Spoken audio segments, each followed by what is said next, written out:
أفلا يتدبرون القرآن أم على قلوب أقفلها صدق الله العلي العظيم صلى الله عليك يا سيدي ومولاي يا أشرف الأنبياء والمرسلين يا حبيب الله يا رسول الله صلى الله عليك يا أمير المؤمنين يا سيد الوسيين يا علي بن أبي طالب صلى الله عليك يا فاطمة الزهراء سيدتي نساء العالمين صلى الله عليك يا أبا محمد الحسن بن علي المجتبى السلام عليك يا أبا عبد الله وعلى الأرواح التي حلت بفنائك عليكم مني سلام الله أبدا ما بقيت وبقي الليل والنهار ولا جعله الله آخر العهد مني لزيارتكم السلام على الحسين together إن شاء الله السلام على الحسين وعلى علي بن الحسين وعلى أولاد الحسين وعلى أصحاب الحسين اللهم صل على محمد وآل محمد. Over the last few nights, since the beginning of this series, we have been focusing upon humanity's personal relationship with Allah subhanahu wa ta'ala. That you yourself, how you can improve in your personal capacity with the relationship with your Lord. We saw how Shaitan is a deceiver, how he will be there at every turn you take in your life up until you breathe your last. He will always be there to try and deceive you, no matter how great a position you have. There will always be a moment like this. And we could see even through the companions of Abba Abdullah alayhi salam, how they were tested again and again and again, up until the point where the companions left with Abba Abdullah were the best of companions. And Abba Abdullah would say, I have the best of companions. Because before the companions on the day of Ashura, some of them, there was one individual, it's reported, he was with Imam Hussein, and then by the time we were getting towards Ashura, what did he say? He said, Ya Abba Abdullah, you said I can leave, so can I take you up on that offer? Not only that, he said, I don't have any means to leave, so I can see you have like a horse over there. Can I take that horse and go? Subhanallah, the nerve of this guy. So Shaitan's always there. Another example, Zubayr. Zubayr bin Awan. Zubayr bin Awan was a companion of Rasulullah. After the death of Rasulullah, he was a companion of Imam Ali alayhi salam. Zubayr was also there with Rasulullah at the beginning of the seerah. He was there in Ta'if. What happened to Zubayr at the end of his life? Yes, he died in Jamal fighting against, the Emir of his time, the Caliph, the rightful Caliph of his time. He died in that battle. That's a very unfortunate end to someone. And inshallah, none of us go through this trap, and we don't fall in this trap ourselves. So we see Shaitan is waiting for you at every corner. Yesterday we spoke of tawakkul, putting your affairs with Allah subhanahu wa ta'ala. And what does that mean? It doesn't mean being lazy. It means using every facility, all the tools at your disposal that Allah subhanahu wa ta'ala, with His mercy, His graciousness, has given us. Use all your tools, all your energy, yes? And then say, Ya Allah, I've done everything you've given me, and now I leave the rest to you. You've told me how to pick a spouse, yeah? I've done the due diligence that you've told me, and I leave the rest to you. Yeah? I've worked hard in these skills to serve humanity, I leave the rest for you. This is tawakkul ilallah. Prophet Nuh alayhi salam we mentioned. He doesn't just, say, Ya Allah, can you just make this art for me? No, he's working day and night hard. Yeah? Using all his energy, the heat, the comments from the community. So this is tawakkul ilallah. Today, inshallah, we will be maybe on the last kind of lecture when it comes to your personal relationship with Allah subhanahu wa ta'ala, and then we will move forward into other topics which delve more into how we act together and how we can work together in unity and combat, enemies of Islam. Today, inshallah, I want to focus on the beautiful Holy Quran. Yeah? The Holy Quran. Because maybe we are individuals, maybe not. That when we hear Hadith al-Thaqalayn, yes, Rasulullah sallallahu alayhi wa alihi wa sallam, Allahumma salli ala Muhammad, when the Holy Prophet, yes, mentions not once, not twice, many times, and he mentions it in front of different companions. This is why Hadith al-Thaqalayn is mutawatir. Yeah? What does mutawatir mean? Someone in the crowd? Multiple sources where they could not have, yes, collaborated to make up this lie. Yeah? In other words, the Shia of Ali narrated it, the Shia of Talha narrated it, the Shia of Omar narrated it, etc. Yeah? And they all would narrate this. This is why this hadith is found in many different books, many different chains of narration. Yeah, where the Holy Prophet says, I leave behind two weighty things. Yes? Kitabullah wa ittati Ahlul Bayt. Yeah? The book of God and my family members, the Ahlul Bayt. And they will not split until they meet me at the pond of Kawthar.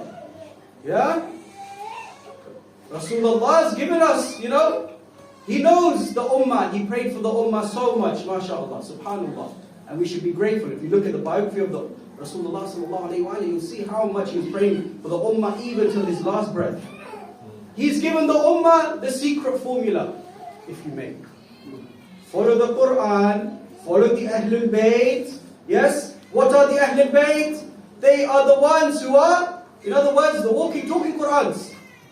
They will tell you, they will guide you. They will, if you're going astray, they will put you back on the right path. Yes? Imam Sadiq alayhi salam says, Allahumma salli ala Muhammad wa ali Muhammad. Someone asked him, what is the role of the Imams? He said, our role is that when innovation, bid'ah, comes into the religion, yes, I stop that from happening and putting you back onto the right path. I stop such innovations from entering. Aba Abdullah al-Husayn alayhi salam, yeah, when he rose, what did he rise for? What is the famous narration he said? He said, I do not rise for personal gain. Rather, I rise to reform the ummah of my grandfather. Yes, this term, reform. Why? Because they have gone astray. They've added all sorts to the religion. The religion is unrecognizable anymore. Yes, it's shocking to think, yes, 50, 60 years after the Prophet's death, the ummah come together to kill the holy Imam. Which is why when I said Rasulullah, yeah, he is constantly praying for the ummah. Even after he is told by Jibreel, yeah, that your son Hussein, your grandson Hussein, will be killed by your ummah in the river, by the river Euphrates. This is the heart of Rasulullah. This is the love he had for each and every one of us. Yeah?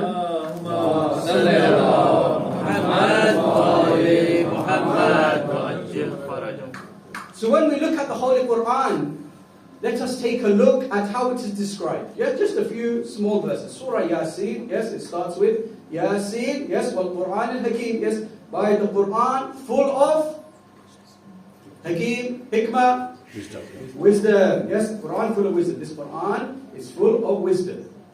And that's why I have attempted for each of my lectures to bring something new, maybe a story that's lesser known from the Holy Quran to present this point. Yeah? That there's so much wisdom out there. If you study the Holy Quran for a very long time, you will get all sorts of amazing stories, mashallah. Yes? Surah Kaf, yes, starts with Kaf. By the glorious Quran. Yes, Allah describes it as the glorious Quran. Surah Al-Waqi'ah. Indeed, it is a noble Quran in a protected book. None touch it except the purified. Yes? None touch it except the purified. Yes? And this comes to, you need to do wudu, ablution. Yes? When you're reading the Quran. Yeah? This is the status of the Holy Quran. Surah Al-Hashr. Had we sent down this Quran upon a mountain, you would have seen it humbled and splitting with fear of Allah. And these examples we present to the people that perhaps they will reflect. Allah is saying the significance, mentioning the significance of the Holy Quran. This is not just a small deal, this is a big deal. Yeah? If you read the Holy Quran, this is, the Holy Prophet said, yes, I leave behind the Quran Ahlul Bayt. Maybe we are on the right track. Maybe we aren't. Maybe we have focused on maybe Ahlul Bayt, or maybe we focused on the Quran and left the other. Maybe. I don't know. So this is something we need to consider. We see, when it comes to the Holy Prophet, I mentioned this story quite a lot, yeah, at the beginning of each lecture. When I quote a verse of the Holy Quran, I mention a story about, a hadith about the Holy Prophet talking about the Quran. The Holy Prophet says that Allah gave miracles to Musa. He gave miracles to Isa alayhi salam, yeah? But no prophet has received the miracle that I've received. In other words, the miracle of the Quran is greater than all of this. Think about that. Musa, what did he do? He made the sea red, he put down his staff, it turned to a snake. Yeah? They got to the sea, and they were surrounded from all directions. Allah made a path for them. They got through it, Allah protected them, got rid of their enemies. What happened to Bani Israel? Yeah? They forgot all about these miracles. How can you forget? Imagine we saw that, we would think we would never forget. But this is what happened. And maybe this shows the fickleness of human beings. Yeah? One amazing thing happens, and they're like, oh, subhanAllah, and then 5 days later, they completely forgot about it. Yeah? Maybe the first time, the birth of your first child, those of you who don't have children, inshallah, you will experience it. You thought, subhanAllah, there's nothing like this. Truly there's nothing like this. Over some time, 4th, 5th child, I've done this a couple of times now. You forget the feeling, huh? So we see the Quran is a miracle. It's a living miracle. Those miracles were physical miracles, right? Isa alayhi salam, can you imagine Isa alayhi salam, yeah, bringing someone back from the dead? Yeah, can you imagine these miracles curing people? Subhanallah. And what happens? The community in both, they all go to corruption anyway. And of course we know Allah subhanahu wa ta'ala saved Isa by the Islamic account. Let me read for you from the Holy Quran a couple of verses regarding this. Surah Al-Isra, yes, verse 90 to 93. And they say, we will never believe you until you break open for us from the ground a spring. They're challenging the Prophet, yeah, do like a physical miracle. Or you have a garden of palm trees and grapes and make rivers gush forth within them in force, yeah? They do something we've not seen before. Or you make the heaven fall upon us in fragments as you have claimed. Or you bring Allah and the angels before us. Yeah, the Quraysh are asking the Prophet, do this physical miracle. Yeah? Or you have a house of gold, or you ascend into the sky, yes, start flying. And we will not believe in your ascension until you bring down us, yes, a book we may read. Say, glory be to my Lord, am I anything but a human messenger. So they're going to Rasulullah, and they're asking him, do a physical miracle, break the laws of physics. Then we will believe you. Then we will believe you. Go to Surah Al-Ankabut, the story is similar. And they say, why were signs not sent down to him from his Lord? What does Rasulullah say? Yes, I told you the story. That Rasulullah is challenged. Bring a physical miracle. What's Rasulullah? Can Rasulullah do this, by the way? He can? Yeah, he can? He says, the signs are only with Allah, and I am only a clear warner. He's saying only Allah can do these miracles. You're coming to me. In the other verse it says, I am a human messenger. The words of Rasulullah in the Holy Quran, not mine. Is it not sufficient for them that we reveal to you the book which is recited to them? Allahu Akbar. Forget about splitting this and that and bringing gold and flying in the sky. This miracle is greater than all these other miracles. Now I wonder why we say yes. I wonder. Is it because from a young age we go to a majlis and the speaker tells us a miracle of the imams, that they did this and that, and there's all these miracles, subhanAllah, of the imams. So we think if they can do it, of course the Holy Prophet can do these things. Yet the Prophet says these signs are only with Allah. Where have I got this from? You see, this theory is all called Walaya al-Takwiniyah. You may have heard it, right? Walaya al-Takwiniyah. This theory is under discussion among scholars, yeah? Now I tell you, do not take my word for it. Don't take my word for it.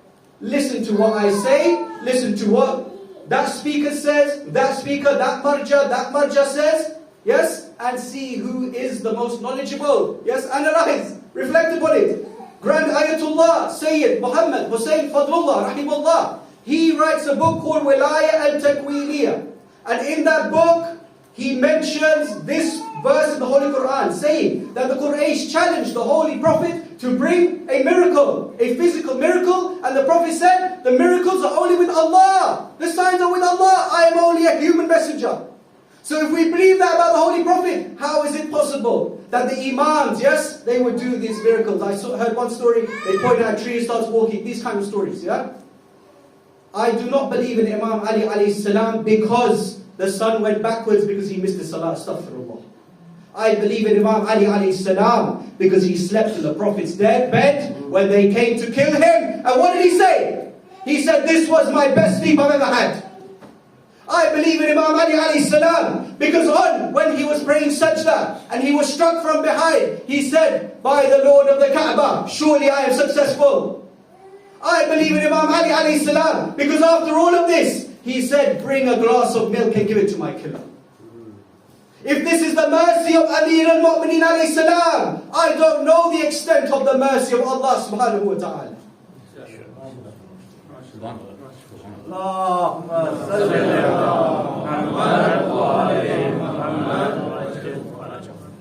But like I said, don't take my word for it. Yeah? I'm just pointing out a certain view. There are other views.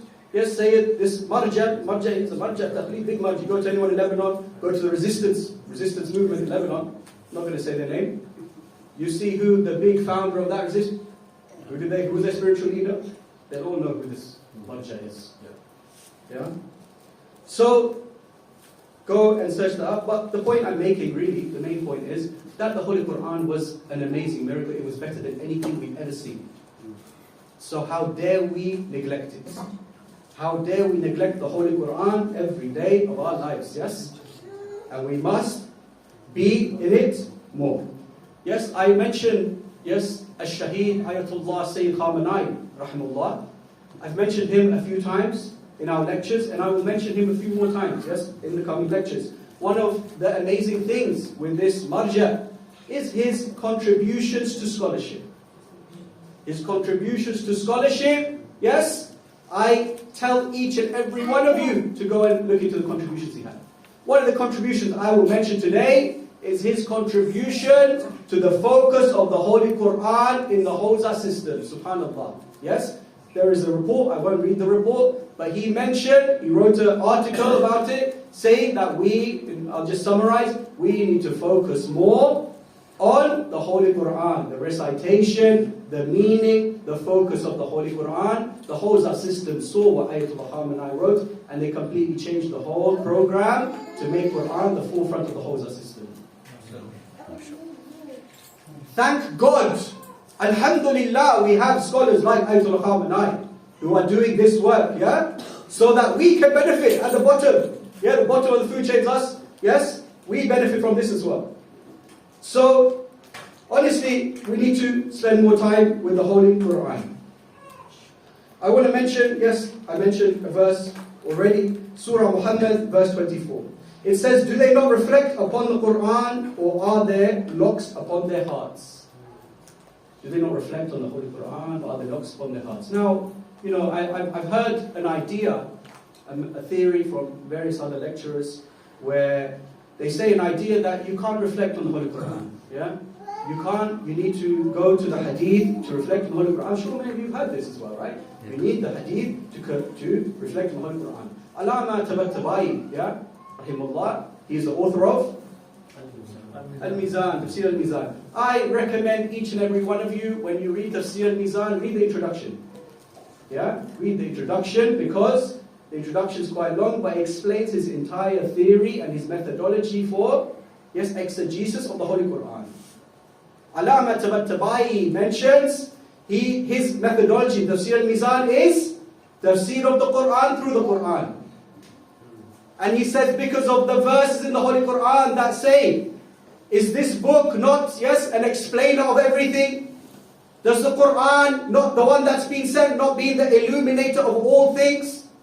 This is his basis for saying the Quran is a tafsir of the Quran. Go read Mizan and you'll see this. Now, someone might come and say, what about Tafsir Al-Qumi?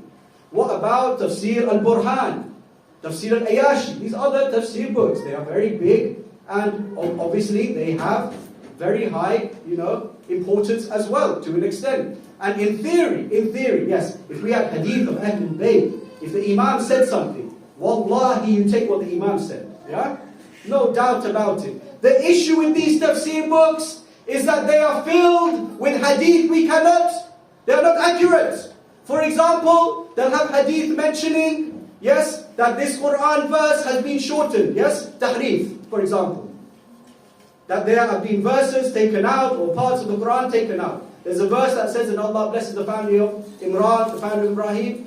There's a hadith attributed to the Imam saying, this actually was attributed saying, and may Allah bless the family of Muhammad, and it was taken up by the Khulafa.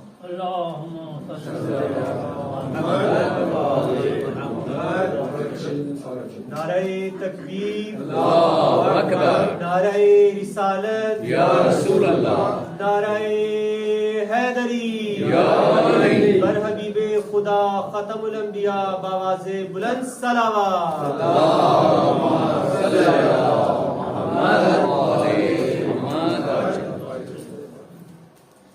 Is this correct? What do we think? The verse was changed? No, it's astaghfirullah, we believe this. This has been the work of honestly, you have to give respect to the Maraja in the last 100 years. The work they've done to dispel this myth, which did exist in prior scholarship. There were individuals, especially of the Akhbari school, who did believe this, tahrif. One of the most notable is Muhaddith Nuri. He did believe this. And Ayatollah Khomeini wrote a very scathing review of the book that he wrote about this tahrif. So it's very important, that you go to the scholars who have done the research into the hadith before just accepting the hadith. Have we turned into a religion where we just go to the hadith and contemplate on the hadith, and we say we can't contemplate the Quran, we contemplate this hadith, when we know the Quran is literally all authoritative, it's all authentic, it's all the revelation of God. There's nothing like the revelation of God. Each verse is a miracle. Ayat means what? A sign, a miracle. You're literally reading the letters revealed by Allah subhanahu wa ta'ala to the Holy Prophet sallallahu alayhi wa alihi wa sallam. Allahumma salli ala Muhammad wa ali Muhammad. Imam Ja'far as-Sadiq alayhi salam. Allahumma salli ala Muhammad wa ali Muhammad. As you may be asking me, where have I got this from? I take you to Rijal al-Kashi. Those of you who know Rijal, who study Rijal, Al-Kashi was one of the biggest Rijal books when it comes to ilm of Rijal. He narrates this hadith. He puts this hadith and says, Imam Ja'far Sadiq alayhi salam said, O Muhammad, whatever comes to you in a narration from a righteous person or an immoral person that agrees with the Quran, then take a hold of it. And whatever comes to you in a narration from a righteous person or an immoral person that contradicts the Quran, they do not take of it. We've seen another one, Holy Prophet, in the same book, Rijal al-Kashi. he says, "O people, whatever comes to you from me that agrees with the Quran, then I have said it. And whatever comes to you from me that does not agree with the Quran, then I have not said it." They have given us the criteria. The Quran is a criterion. Don't get it twisted. It's not hadith and then Quran. Quran and then hadith. Hadith, does this contradict the Holy Quran?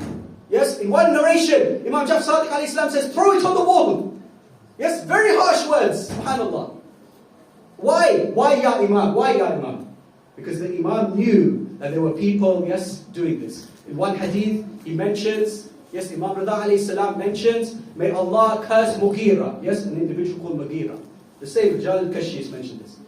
May he curse Mughira because he would take books that were from the students of my grandfather Imam al-Baqir alayhi salam. He would add to it, change it, yeah, and then give it back to people and distribute it.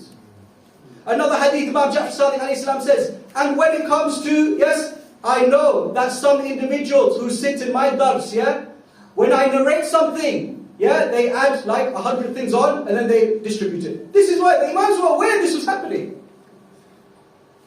The Imams of Ahlul Bayt have told you what to do. Go back to the Holy Quran and check it. Let's take a quick example here, yeah? I'm going to just take this quick example, inshaAllah. Bar Muhammad wa ala Muhammad salawat. Allahumma salli ala Muhammad wa ali Muhammad. Okay. So let's look at, I'm not going to say the name of the ziyarah. It's not one of, don't worry, it's not one of the ziyarahs that we have mentioned, we have recited. No, I don't think you guys have recited at this center. It's a ziyarah which again has been a source of dispute among the maraja. Okay? One of the reasons is this, yes? It is a ziyarah about the bounties of the Ahlul Bayt. The ziyarah says, one of the lines, "And the return of creation is to you, O Ahlul," not Allah, yeah? You think it says to Allah, no. The return of creation is to you and their reckoning is with you, O Ahlul Bayt, yeah? The return is to Ahlul Bayt and the reckoning is Ahlul. What do we think of this? Is this okay? It's in line with the Holy Quran. Surah Al-Ghashiyah. "Indeed to us is their return, then indeed upon us is their reckoning." A direct contradiction. In other words, this is shirk. Harsh to say, yeah? But anyway, this is just an example, yeah? And yes, the great Marja, yes, I think we all know, I love him so much now. Ayatollah Fadlullah, he points out that he doesn't accept this because of this point, yeah? So, my point is not to tell you, change your views on everything. I'm trying to instill with your foundation of belief Quranic principle. So once you have the Quran, you go and see what your Imams are saying. Are your Imams saying, yes, whatever you see narrated from us compared with the Quran, if it's with the Quran, yes, accept it. This is what your Imams are telling you.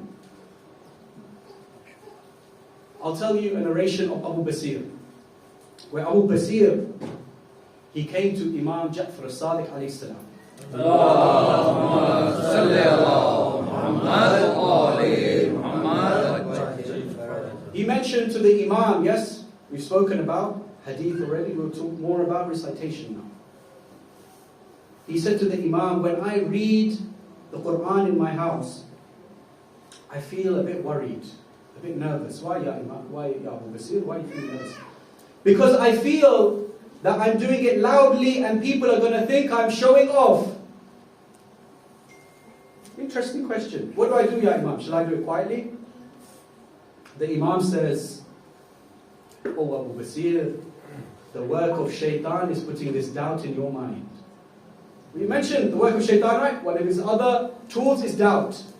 Yes, rather recite the Quran, yes, not in a quiet voice, not in the loudest voice, somewhere in between, so the inhabitants of your house can hear. Do we do that? You all know Abu Basir, right? Top companion. We all know Habib al-Madahir, right? Top companion. Faqih al-Kufa. Imam al-Hussein alayhi salam gave him that title. This is what it takes to be a companion of the Imams. This importance given to the Holy Quran. Yeah, worried about just this. I'm reciting Quran, am I doing too loud? How much Quran must Abu Basir be reading? Huh? Honestly. Do we read Quran every day with our families? Maybe we do. Inshallah, I'm going to assume you all do. But if you don't, I'm not telling you start with every day. Start with something small, yeah? Maybe start once a week, Thursday night, mashallah, dua kumail, beautiful dua. Recite dua kumail, and then do a couple of verses from the Holy Quran. I know there are some, on Saturday there is a Quran circle, yeah? That I've been to. And it's online on Zoom, and there are many like this. I know there are even, there's work even in this community, where you have this work. I'm on the group chat and I see every day, mashallah, yes, that there are verses. Farooq Uncle, you post verses into the chat, mashallah, it's very lovely to see that. So we need to improve in this, in reciting the Quran, in, putting the Quran first. But if I go back to Tafsir al-Mizan, sorry, I think I missed the point there. Yes, Allama says his methodology is that the Quran is the tafsir of the Quran. Yeah? And he says that, if you read his tafsir, he mentions this again and again. He mentions one verse, you read it, go read it tonight, and you will go see that in one verse he'll write in his commentary, another verse, etc. Yeah? And inshallah we can all get our hands on Tafsir al-Mizan. It's a very good work. Yeah, there are other tafsir books out there. Yeah? Tafsir al-Fadullah, it's up to you guys. But yeah, Salli ala Muhammad wa alihi. Allahumma salli ala Muhammad wa ali Muhammad.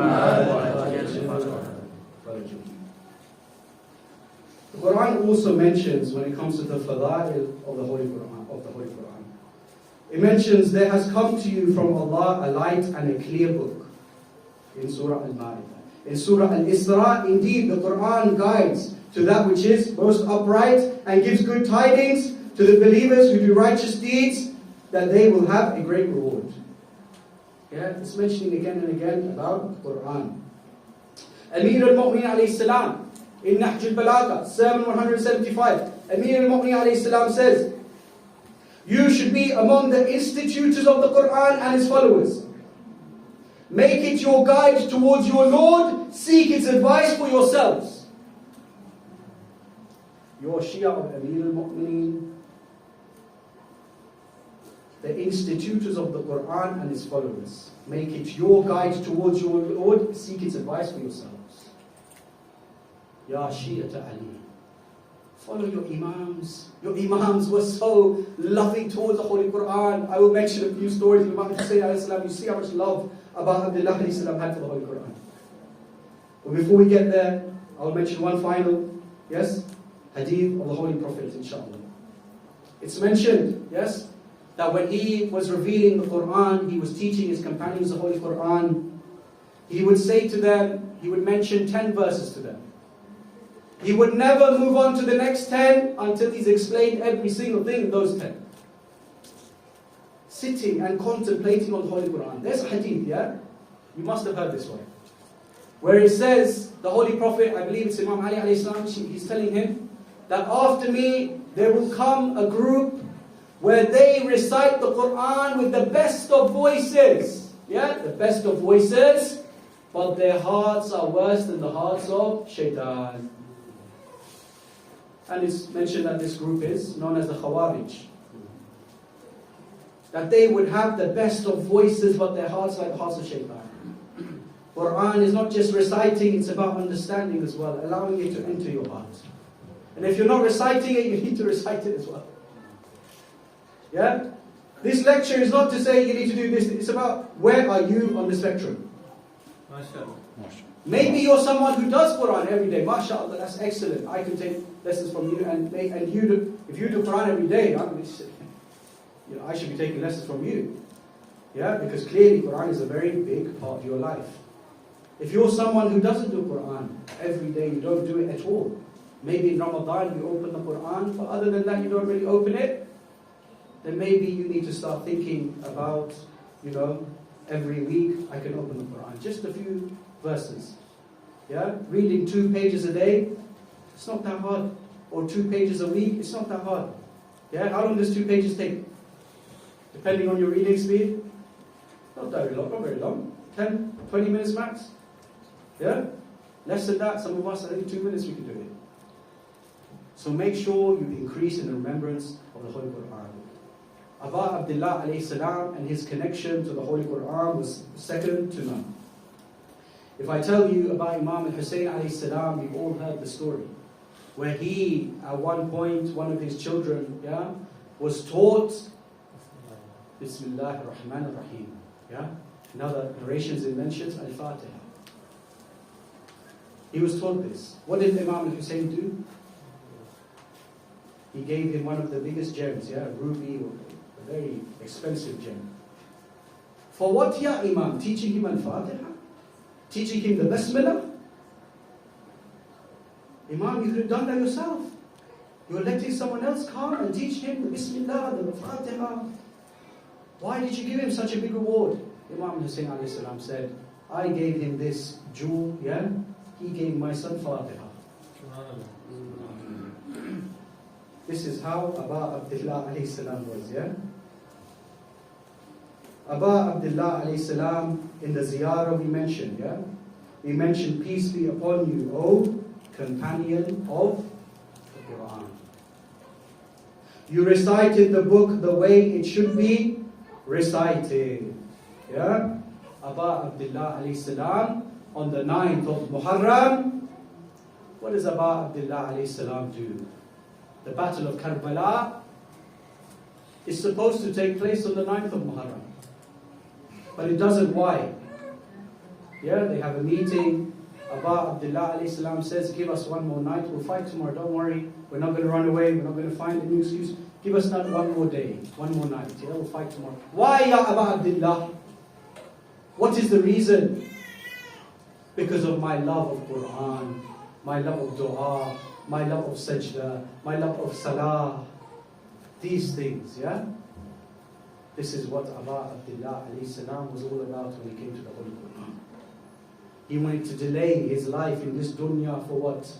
We may want to delay our lives in the dunya by taking certain medications or taking certain diets, paying private healthcare for this or that. For what? So we can enjoy it?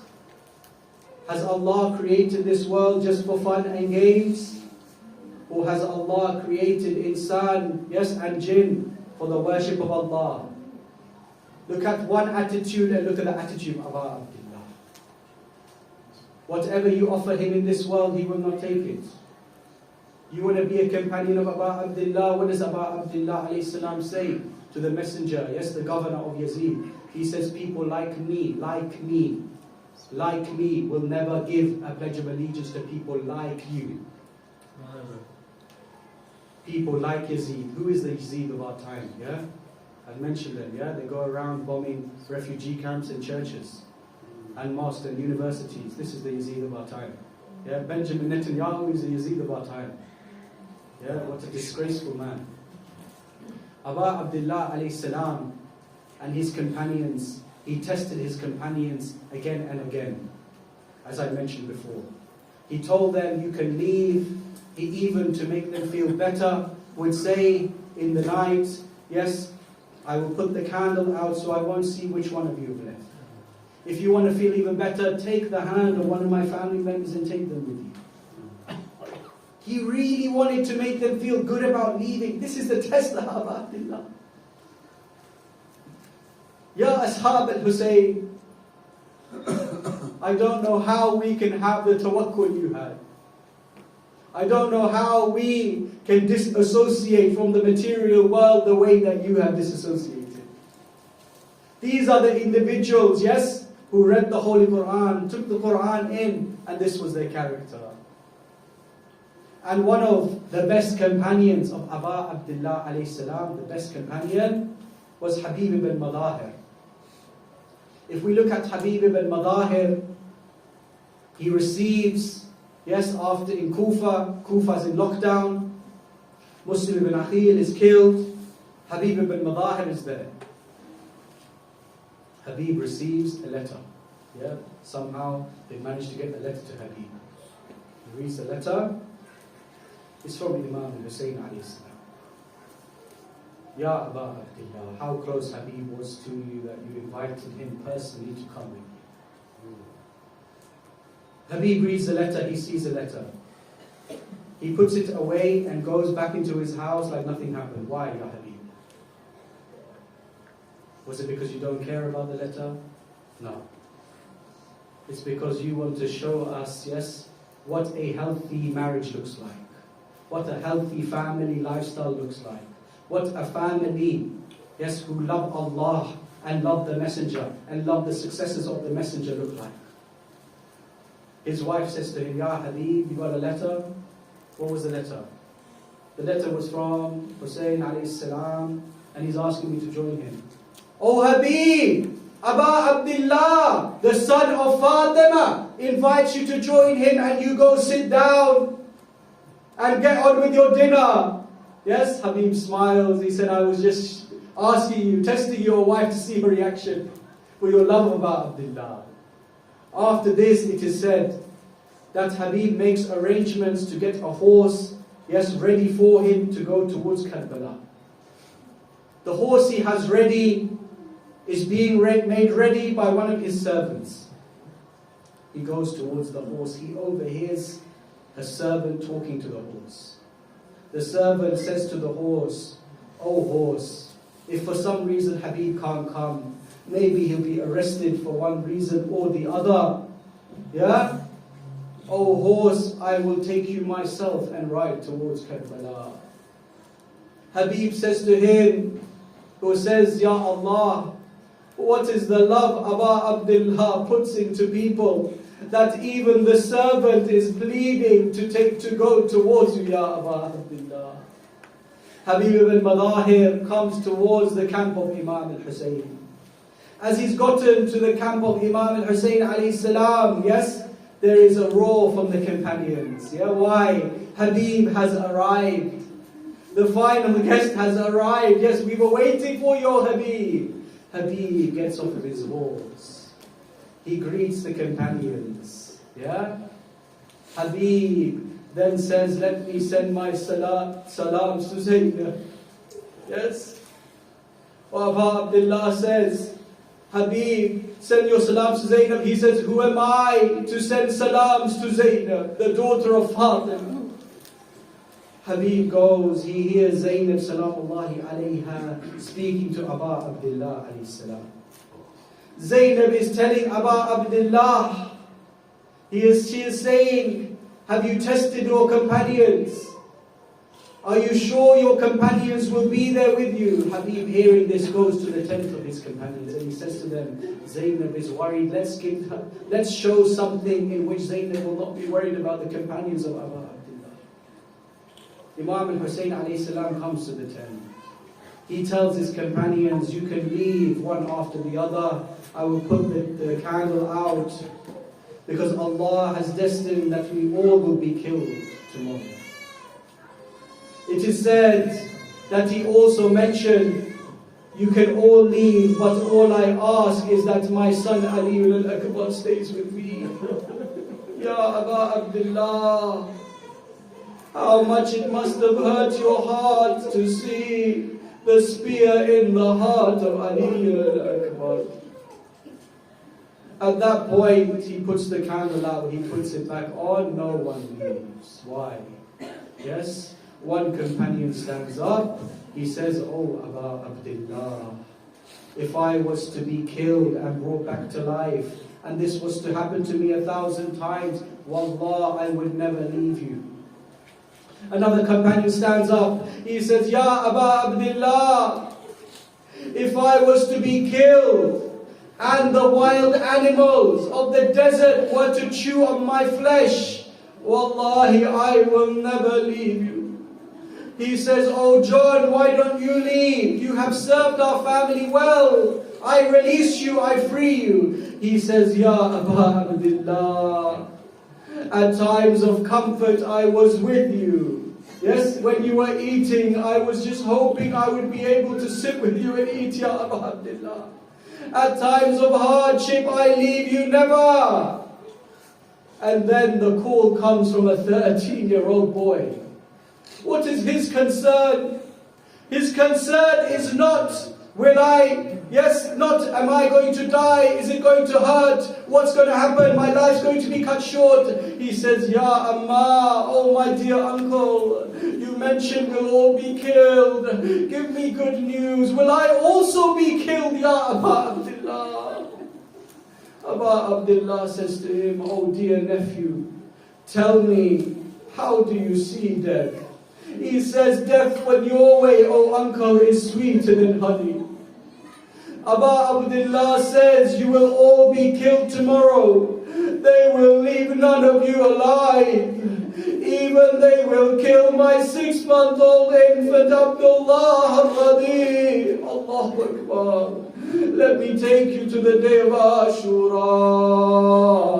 Muslim ibn Awsaja, an elderly man. Yes, go towards the companions of Aba Abdullah. You'll see elders, you'll see young people. You'll see free men, you'll see the slaves. You'll see the generals of the army, you'll see the faqih of Kufa. You'll see all this diversity. An elderly man, Muslim ibn Awsaja, goes to fight. Muslim ibn Awsaja is struck down. When he's struck down, Habib comes toward him. He says to him, oh Muslim, tell me, is there any last will and testament you want me to do? He says, oh Habib. He points towards Aba Abdullah and says, with all your effort, with all your energy, my only will and testament is that you fight and protect this man. Habib says to him, oh Muslim, I will do everything I can, but I know I will meet you very soon. Allahu Akbar. Then John the slave, yes, he comes towards the battlefield. What does John say? I mentioned about the diversity of these companions. He said to the enemy, he said, I am John. Feel the strike of a black slave. And I will say happily black slave because he wants to let them know the diversity of the companions of Aba Abdullah. Feel the strike of a black slave defending the son of Rasulullah. He fights until he is killed, Ya Mu'mineen. Let me tell you about another individual, Zuhair ibn al-Qaym. When Zuhair decided he would join Aba Abdullah alayhi salam, he said to his wife, let me divorce you, so after they killed me, they won't go after you. His wife said to him, Ya Zuhair, you go towards martyrdom, you go towards death for Aba Abdullah, yet how will I face Fatima to Zahra? Ya Zuhair, take me with you, so I can be there with Lady Zainab salamullahi alayha. Maybe I can give her some sort of moral support. Allahu Akbar. Zuhair goes and is killed. But I want to mention one more companion who is a newlywed, Wahab al-Kalbi. Yes, Wahab, he was wed just a few weeks ago. Wahab, he wants to go towards the battlefield. He hears his wife saying, Ya Wahab, I am newlywed. We have just got married. Don't go and leave me as a widow. He hears this whisper. He goes towards the battlefield. He hears it again. Oh Wahab, don't leave me as a newlywed. All of a sudden, he hears a call saying, Ya Wahab, fight and be killed for Hussein.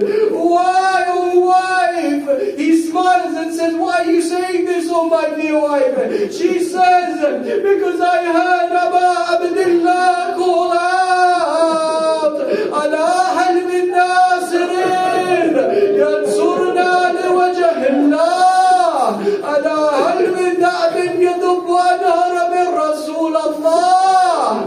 I heard the calls of Aba Abdullah, and wallahi it broke my heart. At that point, Wahab, he went in towards the battlefield until he was killed. His wife came behind him men to defend his body until Shimar came in some accounts and struck her down as well. Ya Mu'mineen, all the companions were killed one after the other. It is mentioned in the Maqtal that after the first onslaught, after 20-30 minutes, half of the companions of Abu Abdullah was killed. Ya Mu'mineen, what does this do to the backbone of Abu Abdullah? Abu Abdullah, who loved his companion so much. I mentioned this before, I'll mention it again. Before Abu Abdullah goes into the battlefield for the last time, where does he go? He goes to where his companions are killed. I don't know what he sees, what he thinks, but he says, Ya Hilal ibn Nafi, Ya Muslim ibn Awsaja, Ya Zuhair ibn al-Khayn, Ya Habib ibn Madahir, if you can hear my call, please wake up, for the women and children of Rasulullah need you to defend them. Ya Mu'mineen, he then says, but if you are asleep, surely, if you are dead, surely, I give you good tidings that you will go into Jannah. Ala la'natullahi ala qawm al-zalimin. Inna lillahi wa inna ilayhi raji'un. Ya Hussein, Ya Hussein, Ya Hussein, Ya Hussein, Ya Hussein, Ya